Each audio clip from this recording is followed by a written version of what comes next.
Le flashback de Kuma continue et on se dirige petit à petit sur celui de Bonnie, ce qu'elle a vécu, mais surtout comment elle a survécu à cette maladie incurable. La vie de Kuma est toujours aussi triste et aussi tragique, et plus ça avance, plus on se rend compte de ce qu'il a apporté à ses proches et au monde qu'il a toujours essayé de protéger. En 3 chapitres à peine, il est sur le point de devenir l'un des plus beaux flashbacks de One Piece. Alors ne perdons pas plus de temps et plongeons pleinement dans la vie de Kuma, en passant par la femme qu'il a aimée, l'organisation qu'il a fondée et la fille qu'il a élevée qui finira par porter sa volonté. Replongeons dans les souvenirs de Kuma.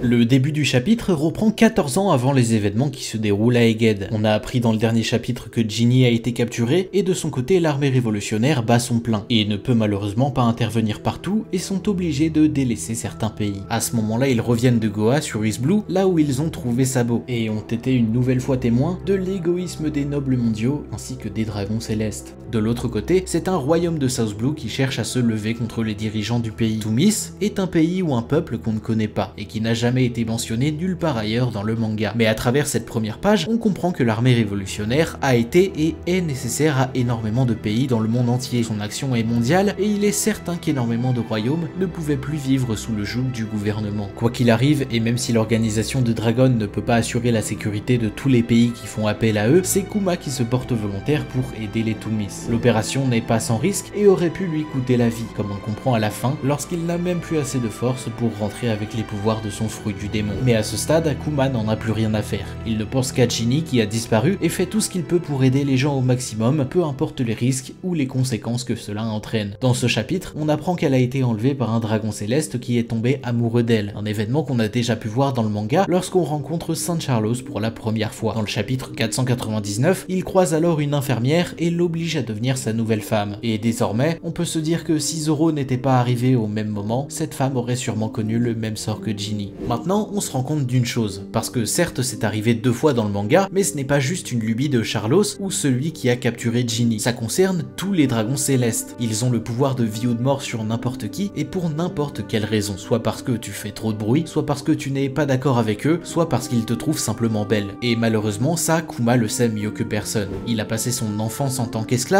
et a très certainement vu tout ce qu'ils sont capables de faire. Alors quand il apprend que Ginny est de retour entre les mains du gouvernement, forcément il a peur. Forcément il est triste et fait tout ce qu'il peut pour penser le moins possible aux horreurs qui pourraient lui arriver. Et encore une fois, comme depuis une dizaine de chapitres, on a la confirmation que Oda ne compte pas faire des dragons célestes des personnages touchants ou même attachants. Parce que là où on comprend très rapidement que tout n'est pas blanc ou noir, que les pirates ne sont pas forcément mauvais et que la marine n'est pas forcément juste, et que certains antagonistes peuvent avoir des raisons, un traumatisme qui les pousse à agir comme ils le font, les dragons célestes ne connaîtront jamais un tel traitement. Le seul contre-exemple connu à ce jour est celui de Saint Newsguard, qui a pu apprendre de ses erreurs grâce à Otohime, mais qui plus tard s'est fait exécuter pour cette raison, et n'était dès lors plus considéré comme un dragon céleste.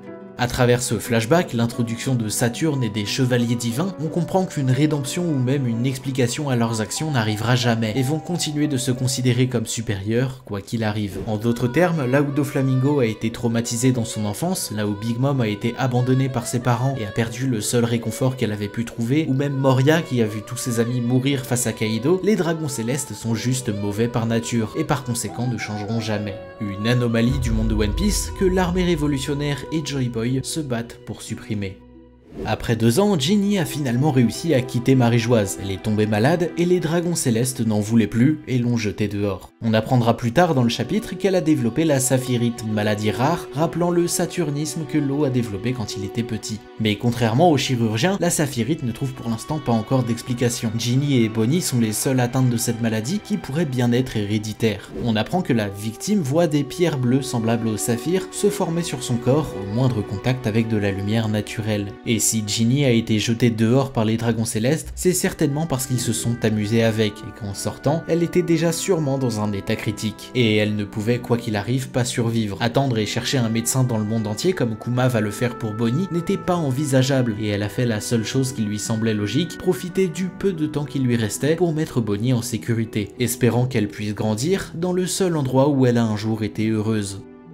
Maintenant question, pourquoi Kuma ou l'armée révolutionnaire n'est pas allé attaquer Marie-Joise pour délivrer Ginny? Ils savent qu'elle a été emportée par un dragon céleste, ils savent que c'est pour qu'elle devienne une énième femme d'un de ces horribles nobles, donc normalement Dragon, Kuma, Ivankov et tous les membres de l'armée révolutionnaire savent où elle se trouve actuellement. Et en plus de ça, on a bien vu que Kuma se fout de tout ce qui peut lui arriver, et peut facilement foncer tête baissée dans le tas pour atteindre son objectif seul ou accompagné. Alors pourquoi ils n'ont rien tenté? Le problème, c'est qu'attaquer Marie-Joise, c'est risqué. C'est probablement plus risqué que toutes les guerres et missions qu'ils ont menées jusqu'à maintenant. Et probablement que pendant ces 2 années durant lesquelles Ginny a disparu, Kuma et les autres mouraient d'envie d'aller la libérer. Et même dans une organisation qui cherche à libérer le monde, il faut faire face à des dilemmes, parce que tu ne pourras pas aider tout le monde. À la base, les Toomis, personne n'était censé partir les aider. Pas parce qu'ils n'avaient pas envie, mais parce qu'ils avaient déjà d'autres vies entre les mains. Au sein de cette organisation, toutes les vies comptent. Alors si venir en aide à quelqu'un condamne automatiquement d'autres personnes, il faut prendre une décision. Alors dans ce cas-là, si partir sauver Ginny met en danger la vie de 10, 100, 1000 ou 10 000 soldats de l'armée révolutionnaire, avec en plus de grandes chances que le plan ne réussisse pas, la décision a sans doute été de passer à autre chose. Évidemment, c'est pas une décision très agréable à prendre, et dans ce chapitre, on sent bien que Kuma a le seum de pas pouvoir y aller. Il y pense tous les jours, en toutes circonstances, ce qui le pousse à faire les choses inconsciemment, quitte à passer à côté de la mort, comme on a pu le voir au début du chapitre. Et ce genre de choses, Luffy nous en a déjà parlé 950 chapitres en arrière, en disant à Vivi que dans une guerre, on ne peut pas espérer que tout le monde survive, et que quand autant de gens sont impliqués, il y aura forcément des victimes. Le monde de One Piece est cruel et injuste, et c'est cette injustice et cette cruauté que l'armée révolutionnaire combat. Malheureusement, c'est un processus qui prend du temps et qui oblige certains sacrifices.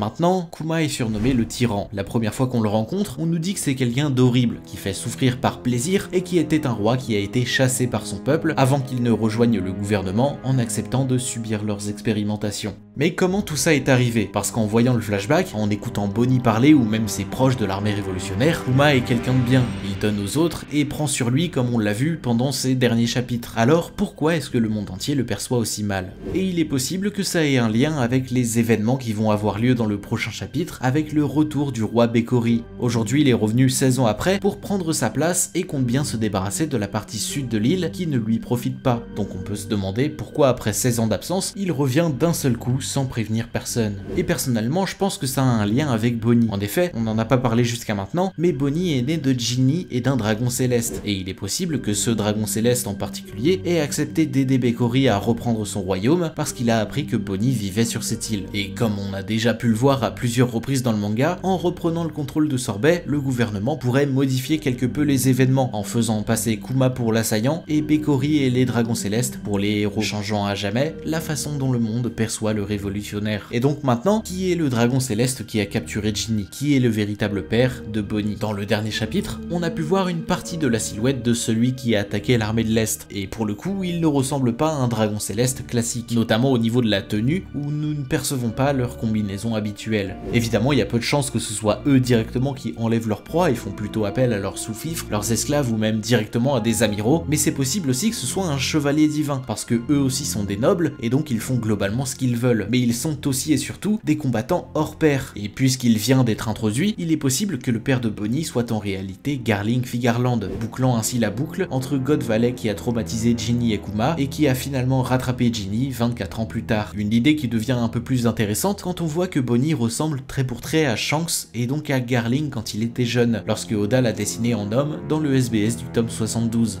Garling aurait alors appris que Bonnie était à Sorbet. De son côté, Bekori implore le gouvernement depuis 16 ans qu'on l'aide à reprendre son royaume, et ils auraient finalement trouvé un accord qui leur convient à tous les deux. Un père biologique qui veut soudainement retrouver sa fille coûte que coûte, condamnant ainsi la réputation de Kuma. Et si cette théorie se confirme, on pourrait revoir une situation similaire dans le présent de l'histoire, avec un Garling qui soudainement aurait envie de récupérer sa fille. À travers ce chapitre, on comprend que ce soit sa mère ou son père, ils ont tous les deux donné leur vie pour que Bonnie ait la chance qu'ils n'ont jamais eu, vivre dans un monde meilleur le plus longtemps possible. Aussi, on comprend que Bonnie a 12 ans, et qu'elle aurait dû mourir à ses 10 ans, soit il y a 2 ans déjà. Or, c'est exactement au même moment que Kuma a commencé à subir les expériences de Vegapunk, et si jusqu'à maintenant nous ne comprenions pas pourquoi il avait accepté un tel destin, on se doute aujourd'hui que c'était pour le bien de sa fille, que par ce moyen, aussi fou soit-il, il a permis à Bonnie de guérir. Kuma ne reviendra sûrement jamais. Pour être honnête, j'avais espoir que les souvenirs entreposés dans la salle du laboratoire de Vegapunk lui reviennent et que tout d'un coup, il retrouve un semblant d'humanité, pouvant ainsi retrouver les révolutionnaires et terminer ensemble ce qu'ils ont commencé.